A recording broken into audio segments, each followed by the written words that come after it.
come in the future. We got a motivational thinking process from Senator Aziz Khan. But I would like to say something. What about today? What about today? And that will be most of my talk. Primarily, I'm talking about our country, Pakistan, is in the throes of complexities and sensitive situations. So much so that today we have political issues, we have economic issues, and lately we have border issues. All these things are impacting on us.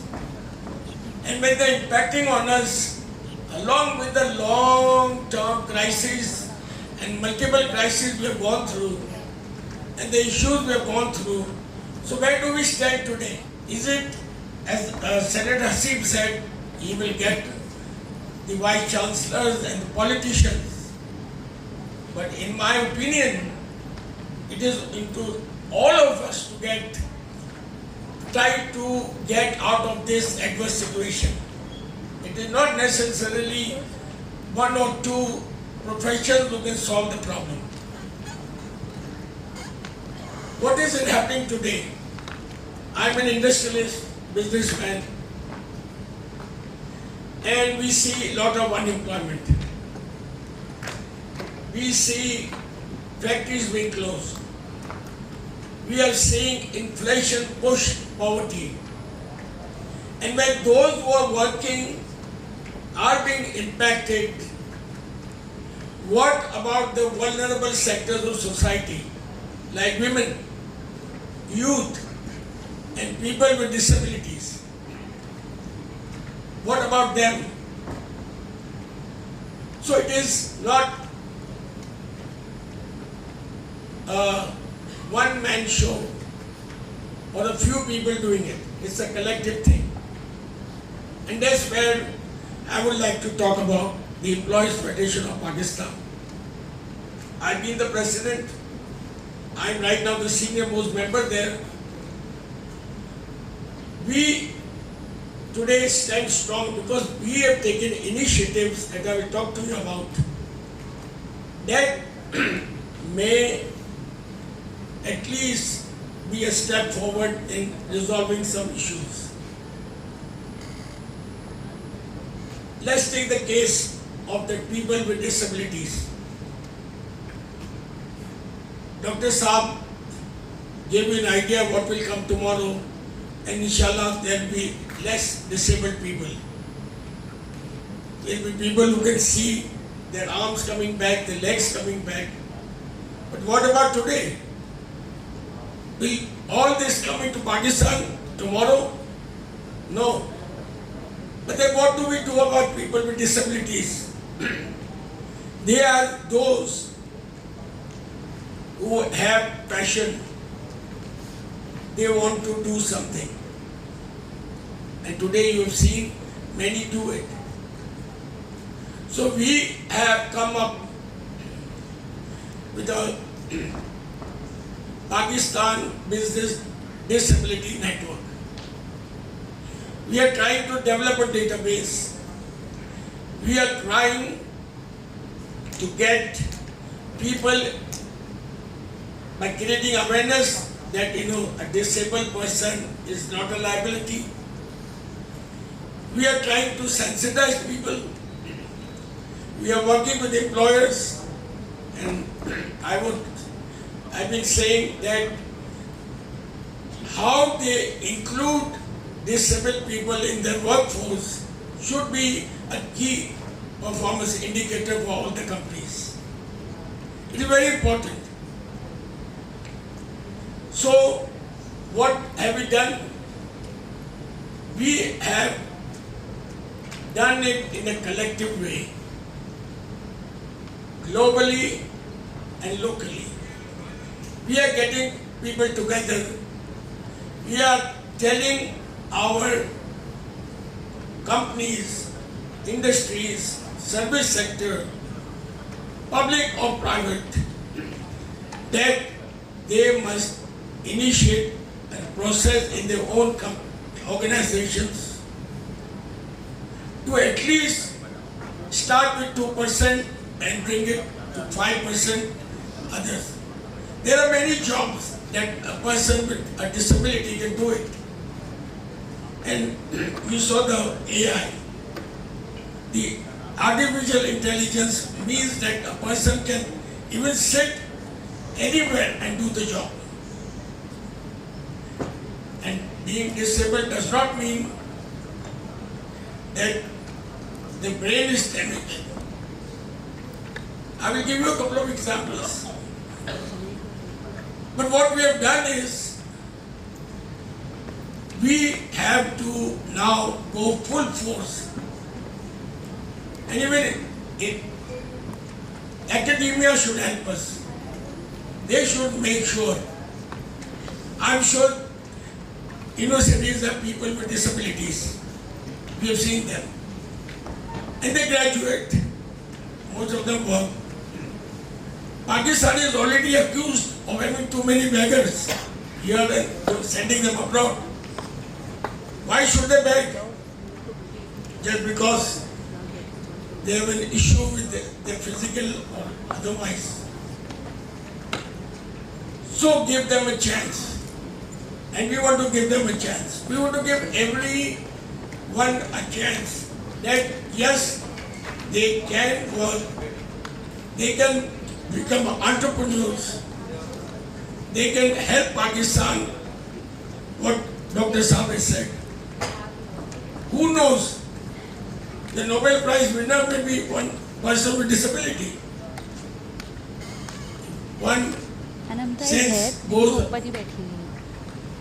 Almighty Allah helps him into another sense. And in our network, the coordinator, Dr. Saab, is a person who is visually impaired. He is running the network. He is a specialist in providing opportunities for visually impaired persons. He said, empowers people with disability. He works on the computer without any help, comes to our office, goes, does everything. So that is one proof that I can tell you that if we can do it, other people with disability can do that. Let me give you another example. Many years ago, in my garment factory, there was a young man. He couldn't hear or talk. But he was my safety thread operator. Safety like the old law, but with 5 threads. He would be sitting in the front and do his work. He would be impeccably dressed. He had handlebar mustache, he would go like this all the time, comb his hair. Now, before the shift was over, he would tell the manager, what if I go? Means I've done my work. He has done his work. Maybe because he couldn't hear or talk, he was busy. But at the same time, he was the company's intelligence agent also. Being in the front, he knew what was going on. And if somebody did hanky-panky, he knew it. Better than CIA, ISI or all. He knew it. Almighty Allah given him. And my manager said, sir, you are his role model. Because I wear suits and others. And coincidentally, his name was Nawab. He was a Nawab too. Now, from a personal point of view, my great-grandfather, my father's grandfather, started his career in a small village in Gujarat, India, near Batwa. Batwa is where Maulana Idi, Dawood, Gunendra, Arif Habib, they are from there. He was a school teacher. That's why I sometimes say education is ingrained in us. Then he went to Kolkata, became manager of a company. In those days, the managers ran the company. Said some, nahi karte the. Manager would sit, the boss would sit in the front. Manager was the boss. One day, the boss died. So he sent a message that the boss has died. What can I do? The boss' wife said, I can't run any business. I will give you a working share. So he carried on. But Almighty Allah had other things for him. One day he went to the graveyard for some bed, Majyd ke saath. There he suffered a sunstroke and lost his eyes. Now he told the lady, now I can't do anything. I am blind. So whatever was his dues, put him on a train. He came to Batwa. Now he had a choice. Sit in the lane outside with a begging bowl, or ask his rich some relatives to give us something. But no. Here also Almighty Allah has something planned. He started doing business, sitting in this small town, and he never left the town. He left the town in 1947 because he was a fanatic follower of Muhammad Ali Jinnah. Muhammad Ali Jinnah, in his view, was the savior of the Muslims. And believe me, at the time of partition, he was managing 40 branches, that's 40, all over India and Sri Lanka, Sri Lanka. And he had never visited any of them. He never left his house. He would communicate by telegram. I don't know if today's children know about telegram or WhatsApp. But he knew each and every thing going on in all the 40 branches. One day, TEDxDIHE Muhammad Ali Jinnah was to visit Batwa to solicit donations for the Dawn newspaper. Now the Abdullah Harun has it.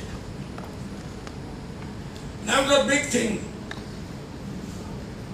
Jinnah was coming there, one day his manners, आजकल आप देखते हैं political, everything was going on. He was a guest of my grandmother's family. Her grandfather had a big farm. And then the next day, there was a jalsa. And TEDxDIHE requested donation for the Muslim newspaper in English. And people gave whatever they had to give. So many people were donating that Jinnah jokingly said, "Koi reh to nahi gaya?" Which you are hearing nowadays. Koi reh to nahi gaya? And they said, yes, one person is not here. Why? He is blind, he is not well, he never leaves the house. So, Jinnah Sahab made an announcement. I have never gone to anybody's place uninvited, not even to the Viceroy. Today I will make an exception. I will go to his house. Big hurrah.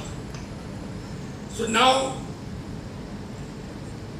Jinnah is in the carriage and there are countless people running behind him. I wrote an article on that. As soon as they reached there, one big leader, father of Abdul Razak Dawood, who was a minister, he went in. My great-grandfather was not well, he was sleeping. He said, he woke him up. And in Memon language said, his name was Muhammad. Muhammad Uttar, Jinno Aviyo hai. Jinnah has come. Jinnah here.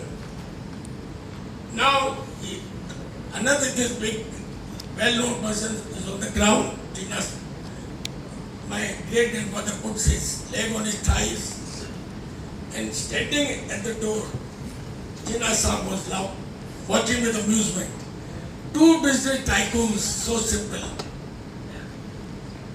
And of course, whatever donation was given was given. My point is to give these three examples that people who are, for whatever reasons, there is disability. They don't need our pity. Encourage them. Give them hope. And let them go ahead. I have 2 minutes. What do I have to say? But here I would also add, this is the disability. I want to add another thing. These are initiatives never before done in Pakistan. We have an initiative called National Skills Passport. It's like a CNIC with a QR code. You see, in our industries, factories, there's so many workers, very well qualified, but informal. They don't have certificate. They don't have any degree, but they have experience, they have the skill, they have the expertise, and they have the qualification to do the job. But what is the proof? So, if they apply, we do testing as per the National Competency Standard. CNIC type, I issued passport, scan the QR code, everything about him will be there. And we did with a pilot project first. 150, 50 cooks, 50 electricians, 50 plumbers. They went through all the tests. And those who were over the threshold, we gave them the card in a big ceremony. And for the first time, Ministry of Overseas Pakistanis and Human Resource Development, Sindh Trade Testing Board, Sindh Technical Education and Vocational Training Authority, National Vocational and Technical Training Authority, Bureau of Immigration and Overseas Employment, Overseas Employment Corporation, as well as the Pakistan Workers Federation, and we with the ILO support have all worked, have supported us. And the reason is that this is a unique project. And our workforce can now, enthusiasm, they can go anywhere and show the card. This will make a difference. And inshallah, we are going to roll over all over Pakistan. We did with Sindh, but is already accepted globally. We have got good reviews. So, while navigating through the challenging times, we should take inspiration from the indomitable human spirit. The lesson we learn: in unity lies strength. In collaboration, we find solutions. And in collective action, we pave the way for the country's prosperity, harmony, and success. So I will end with a quote from Mahatma Gandhi. He says, "Be the change that you wish to see in the world." We have to decide. And ladies and gentlemen, whenever I give a speech, there's a lot of speeches, two things I always say. One, when no one can do it, Pakistan can. हम कुछ भी कर सकते हैं. And the second, whatever we do, whatever we say, whatever we read, wherever we go, and even whatever we dream, it is always Pakistan first. It is always सबसे पहले Pakistan. Thank you very much.